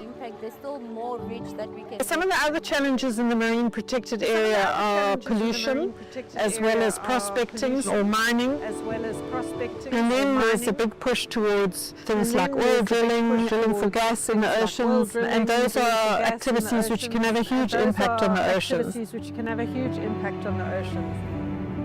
And in order to ensure that the best areas are chosen for marine protection and preserved for the benefit of everyone, Sandparks also has a strong science arm. So I'm a marine biologist focused on science and in scientific services, which is a specialized division in Sandparks. And essentially what it is, it's to use science and evidence to inform decision making and management. We want to use the best available evidence to manage and enhance marine protected area management. When it comes to our marine protected areas, starting at the foundation, we really need to know what we have, what it is we're trying to conserve. And so we conduct research and monitoring, and we also facilitate external research and monitoring to essentially make recommendations around conservation and what we need to protect and how the best ways are to do that, what management actions we can actually recommend based on the foundational knowledge. But then, it's one thing collecting that data and analyzing that data. We also need to evaluate it, and then we also need to make it accessible so that it can be used in decision making and in policies. And essentially that's our job as scientists in the sandparks. We kind of straddle the space of science management, and we really work with a diverse range of stakeholders to make sure that we use the best available evidence to manage our marine protected areas, to understand the benefits that we get from marine protected areas, and essentially how to conserve biodiversity and better understand socioeconomics that is happening in the MPA.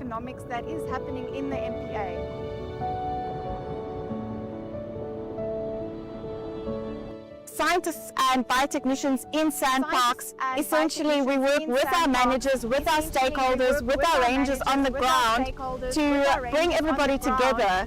And we use this information across the different platforms. One of the platforms is in co-developing marine protected area management plans. This is the blueprint of how this protected area will be managed in the future. What do we need to focus on? Scientists help with that. There's a lot of assessment tools that we need to have evidence for and to basically base our decision making on and justify decision making in protected areas to enhance them.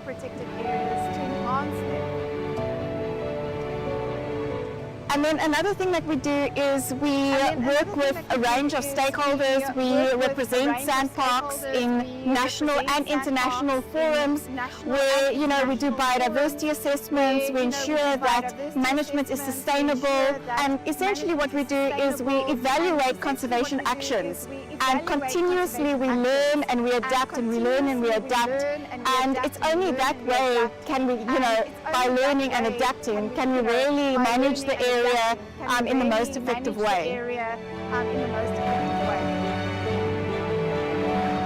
The marine protected areas are crucial for conserving the biodiversity and the marine environment and supporting the long-term health of the ocean ecosystem in and around Cape Town. Because at the end of the day, human health, culture, tradition, prosperity is directly linked to the health of the oceans.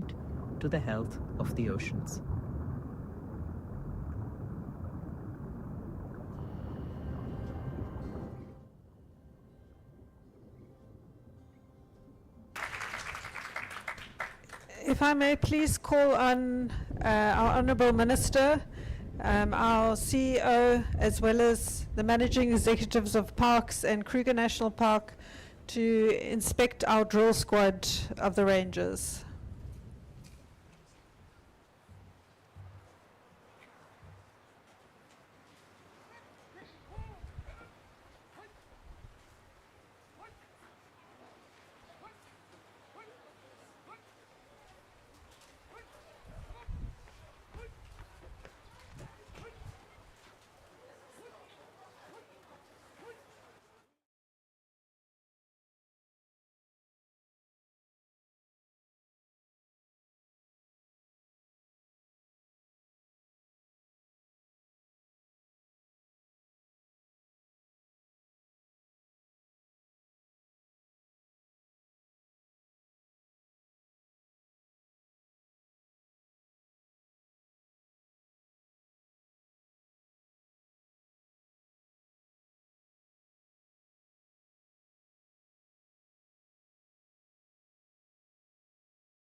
morning, everyone. So we're going to have the canine display now. I ask that everyone just remains quiet. And if you can just stand still now, we don't want to distract the canine as well. So we're going to have the CA and mountain team do a display now. If you're at the back, please just stand still for the dog.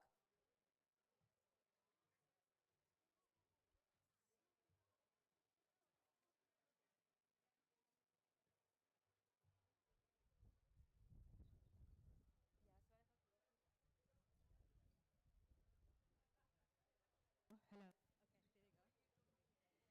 So the CA and mountain team is going to do a simulation of apprehension of a poaching camp. So our 3 Avalon poachers,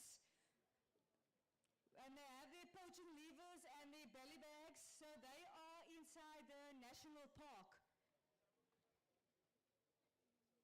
So the team has received the intel.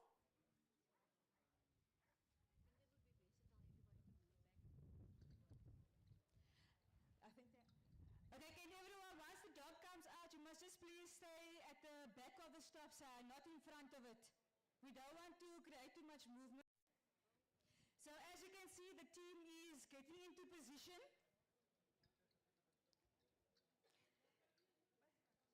So every team that goes out will have a canine component to it. So the commander is going out, and he will take a member with him, and they will do reconnaissance first of the poaching team to get the correct intel.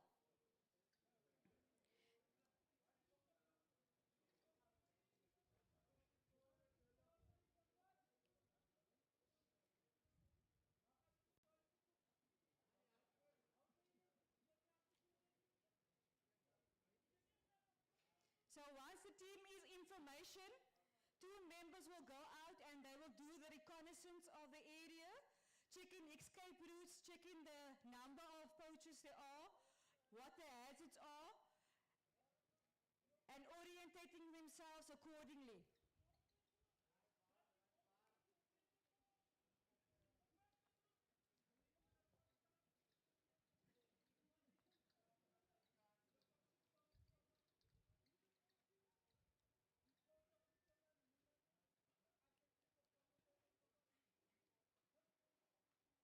So they will get all the intel that is needed.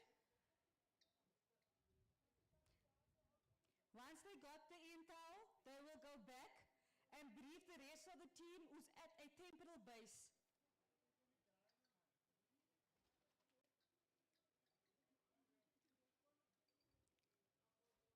The briefing will be done with the team.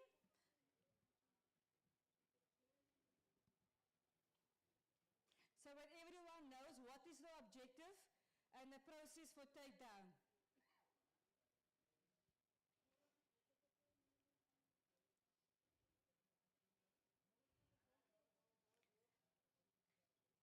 And as you can see, everything will be done as quiet as possible as not to alert the poachers.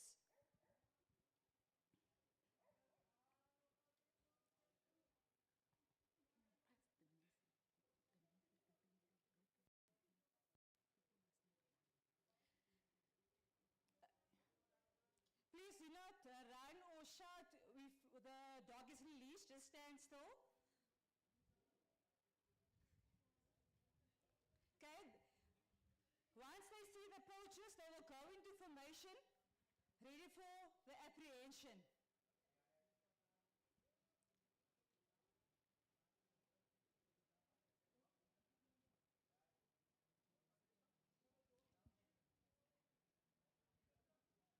So they will go into the extended line, approaching the poachers' camp.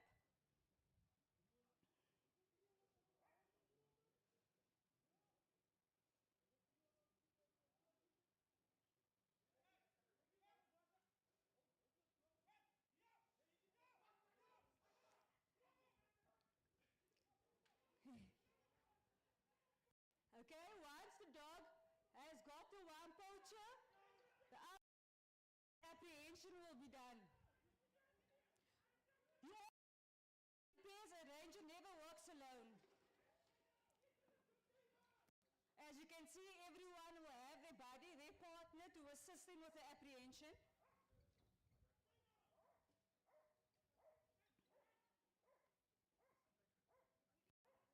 And you always want to make sure, you never know what is unforeseen, so you always want to make sure there's someone that's covering the flank. You will search the suspect. Every evidence that is gained will be taken with to the police station.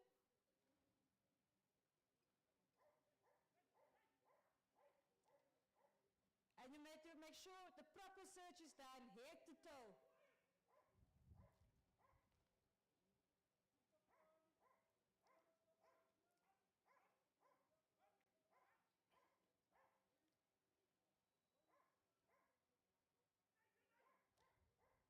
Once you've done your search, you have to follow the arrest procedure and read the suspects their rights.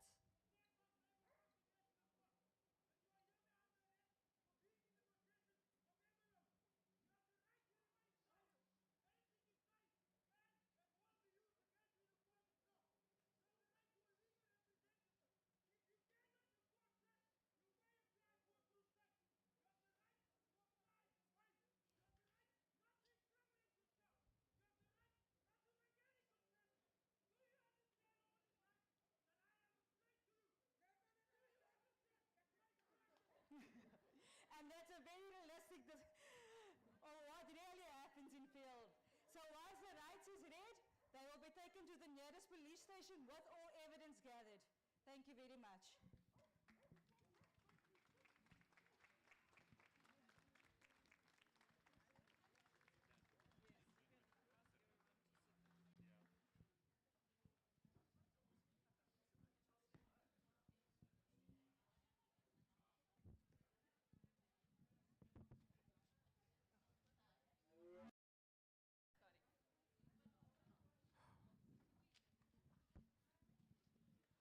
You may be seated. Please take your seats as we move to just about the last two segments of today's commemoration events. And even as you sit down, we would like to get all South African National Parks Rangers who are here today. I would like them all to be ready and to be close by as we were going to honor them in this particular segment. I'll give another second or so to allow everybody to be seated. Please come back to the hall. If you're outside, I understand it's a bit freezing today, but you'll be better off inside.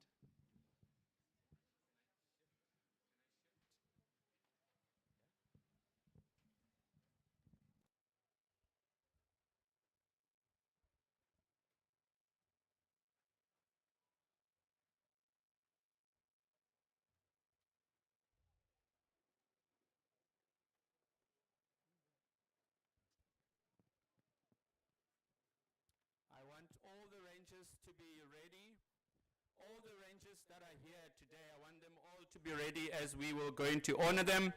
And I take this opportunity also to call Ms. Hapilwe Silo, who is the Chief Executive Officer for South African National Parks. And I'd like you to give a hand of applause as she comes up stage to give us the vote of thanks. Ms. Hapilwe Silo.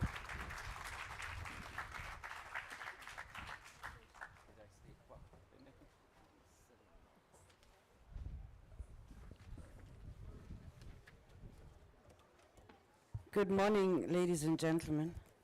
In the Cape of Storms, it's a freezing day. It's a freezing day, but we are here, we turn up. And like the Rangers that we're celebrating today, we have to be resilient against all weather conditions. I will stand by the protocol that has been observed. My role is just to give a vote of thanks. A very special thank you and appreciation goes to the guests that we're celebrating today, that we're also commemorating. and that is the Sandparks Rangers and all rangers across the world. These are the guardians of nature, without whom we cannot speak of conservation or protected areas. Simply would not exist as a concept. And that always has to be understood and never taken for granted. Honorable Minister Dion George,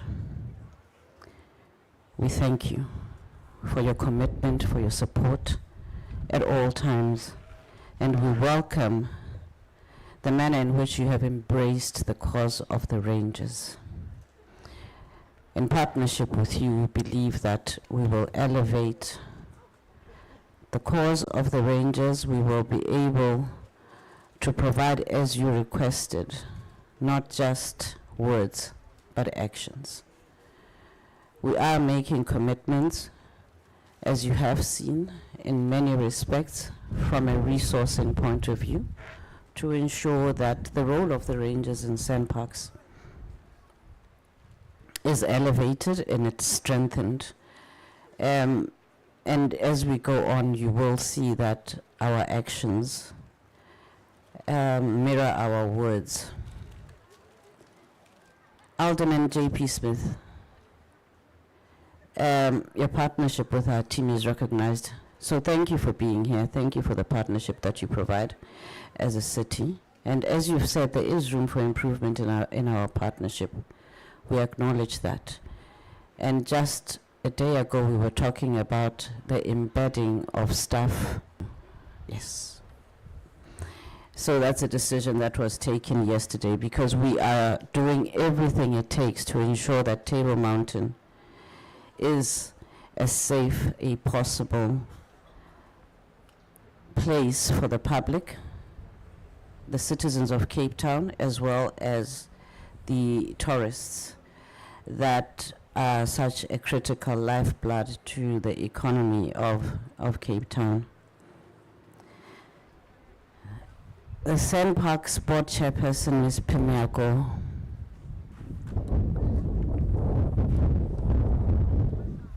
Your support, your guidance and your oversight is recognized and appreciated, not only by myself and the executive, but by the organization as a whole.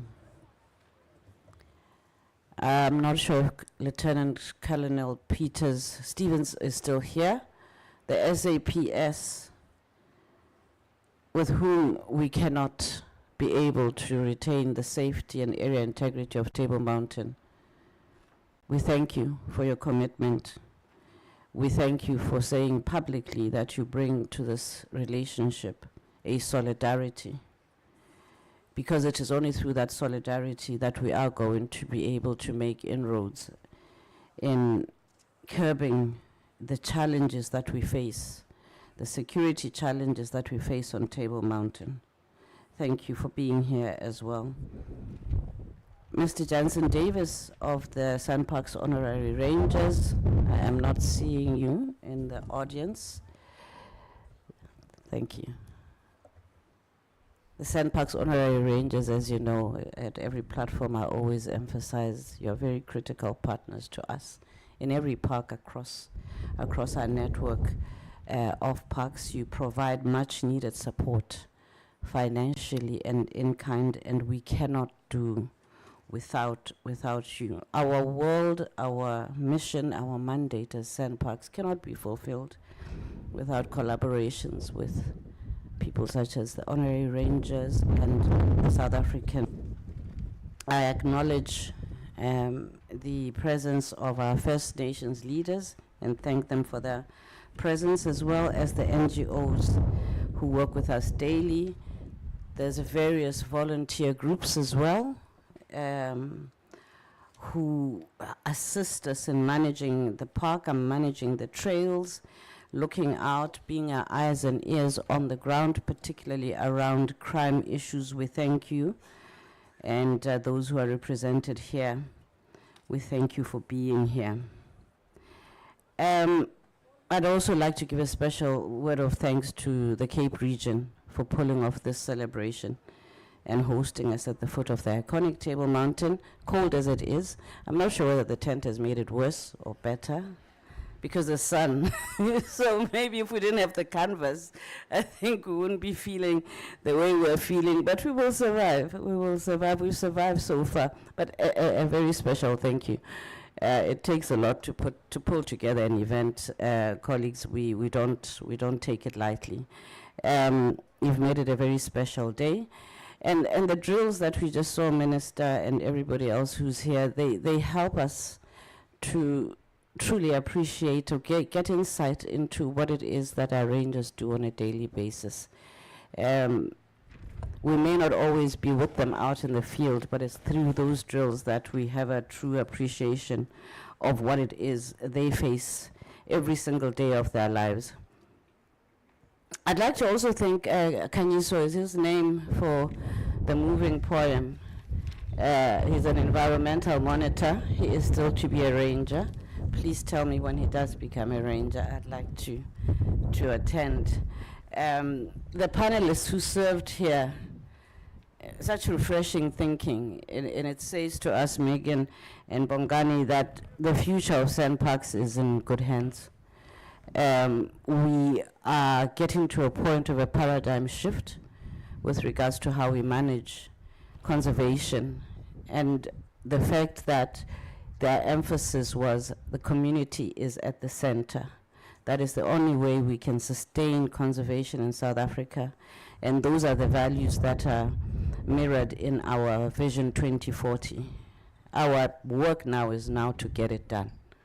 Bring those communities closer, ensure that there's an understanding and an appreciation of conservation, because without that, conservation is threatened in South Africa.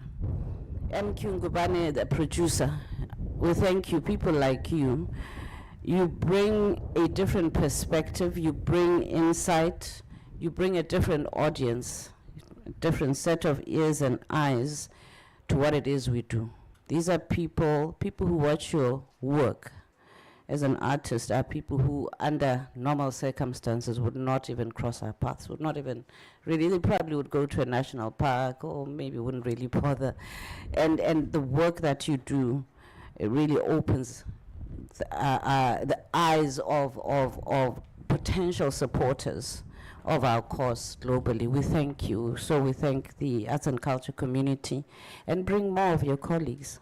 We want more voices, different perspectives.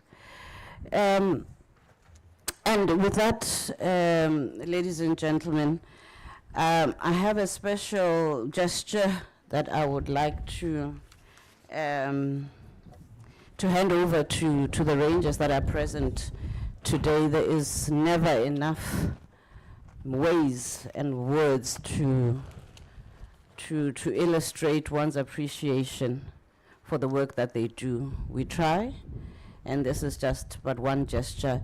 I'd like to invite Mr. Property Mokoena, who is the Managing Executive of Parks. I'd like to invite Mr. Oscar Mtimkulu, who's the Managing Executive of Kruger National Park. Mr. Bongani Mnisi is already on stage, the Regional General Manager of the Cape. And last but not least, Ms. Megan Taplin. Please join us as we hand over this gesture of appreciation. And to you, esteemed and honorable rangers, would you please come through and walk in front of us here at the stage? Thank you.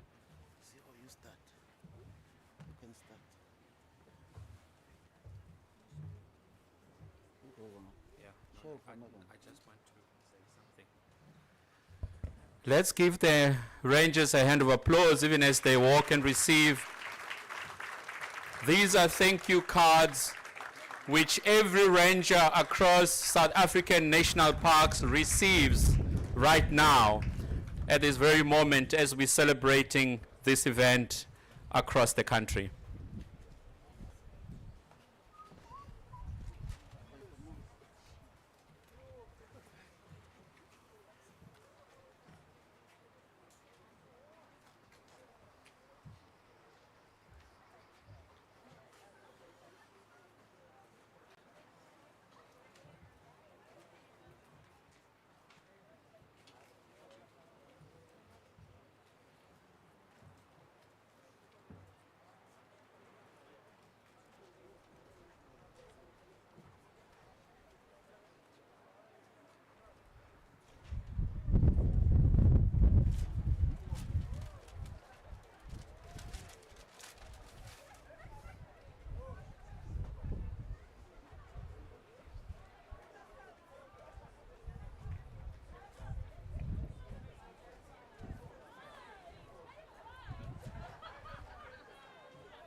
Let's just give another hand of applause as we proceed. Thank you to all rangers. We honor you today.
You're still going to say anything else, or is it fine?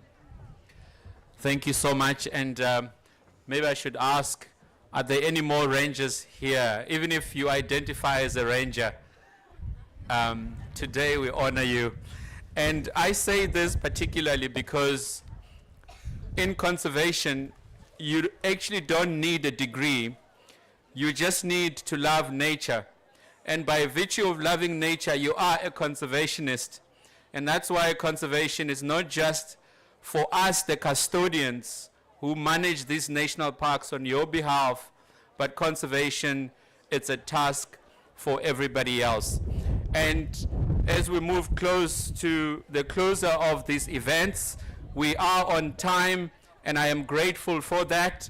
But we also prepared lunch for everybody.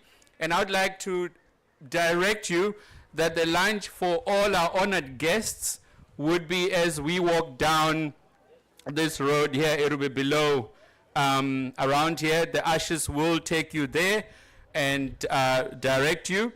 And of course, all the rangers and other conservation staff will remain here. We've prepared lunch packs for you. But at the same time, when you are done with lunch, we have arranged with the Table Mountain Aerial Cableway through Ms. Wahida Parker, who's offered rides to the Table Mountain, up the Table Mountain for 120 people. So please feel free to walk to that station over there where you're going to get a free ride to the lower cable station where you'll be taken up to the mountain. So all those that have packs, lunch packs, they can already go to the cable, and those who need to go down for lunch, they can go now. But at the same time, Lauren Clayton will be here, and she will be facilitating all media activities. So if there's media and you need to do more, Lauren will direct you on what needs to happen next. Friends, I want to say thank you, and I would like to ask you to give a hand of applause as we close this event here this afternoon. Thank you, and go well.